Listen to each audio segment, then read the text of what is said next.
చాలామంది విద్యార్థులు 12th class అయిన తర్వాత సార్ ఇంజనీరింగ్ వెళ్ళాలా, డిగ్రీకి వెళ్ళాలా, ఏది బెటర్ అని చెప్పి అడుగుతూ ఉంటారు. జనరల్గా ఏది సేఫ్టీ ఏమి ఉండదంటే డిగ్రీలో కూడా చాలామంది దేనికి పనికిరాకుండా రోడ్ల మీద తిరుగుతున్నారు. ఇంజనీరింగ్లో కూడా చాలామంది రోడ్ల మీద తిరుగుతున్నారు.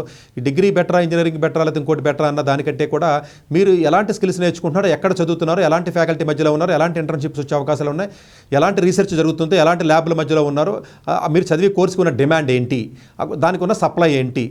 సో ఇలాంటి వాటి మీద మీరు ఒక బేరేజ్ వేసుకుని ముందుకెళ్ళే విధానం ఉంటుంది తప్ప మీరు ఎక్కడో టైర్ 3 కాలేజీ, ఎంసెట్ కాలేజీలో, లేకపోతే మల్లారెడ్డిగా పోయో, మోహన్ బాబు కాలేజీకో, లేకపోతే ఇంకొకటి ఏదో ఏఎస్ఆర్ఎం కాలేజీకి పోయి ఇంజనీరింగ్ చదవకంటే మేబీ కొంచెం బెటర్ కాలేజీలో పోయి ఏ ఎకనామిక్సో లేకపోతే ఏ ఫైనాన్స్ కోర్సో టాప్ కాలేజీలో చదివితే బెటర్గానే ఉంటుంది. అందువల్ల ఓవరాల్గా ఒక యూనివర్సల్గా ఆన్సర్ అయితే డిగ్రీ మంచిదా లేకపోతే ఇంకొకటి మంచిదని మనం చెప్పలేం. కానీ బట్ ఓవరాల్గా మీరు స్కిల్ నేర్చుకునే అవకాశం ఉన్నటువంటి ప్లేస్లో మీరు డిజైన్ కోర్సు ఉంది, మీరు మంచి కాలేజీలో డిజైన్ చదివితే మంచిదే, లేకపోతే ఇంకొకటి ఏదో కోర్సు చదివి లా చదివారు 4 సార్లు చదివితే మంచిదే. అందువల్ల మీరు ఏది మంచిది అనేది యూనివర్సల్గా క్వశ్చన్కి ఆన్సర్ అయితే ఉండదు. కానీ మీరు ఎలాంటి కోర్సు చదివినప్పటికీ కూడా అది స్కిల్స్ వచ్చే అవకాశం ఉన్నటువంటి ప్లేసా కాదా, అక్కడ ఉన్నటువంటి రిసోర్సెస్ ఏ విధంగా ఉన్నాయి, అక్కడ ఉన్నటువంటి సపోర్టింగ్ మెకానిజం ఏ విధంగా ఉంది, అక్కడ ఉన్న పీర్ గ్రూప్ ఏ విధంగా ఉంది, ఇవన్నీ బేరేజ్ వేసుకుని అప్పుడు డెసిషన్ తీసుకోవాలి తప్ప ఒక యూనివర్సల్గా ఈ డిగ్రీ మంచిది, ఈ కోర్సు మంచిది అని ఎక్కడా కూడా ప్రపంచంలో ఉండదు.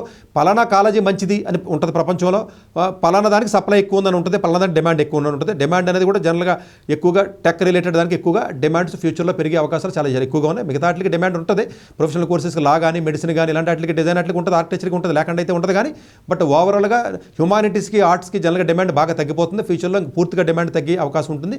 ఉన్న కొంతమందికి కూడా తక్కువ శాలరీస్ వచ్చే అవకాశాలు ఉంటాయి.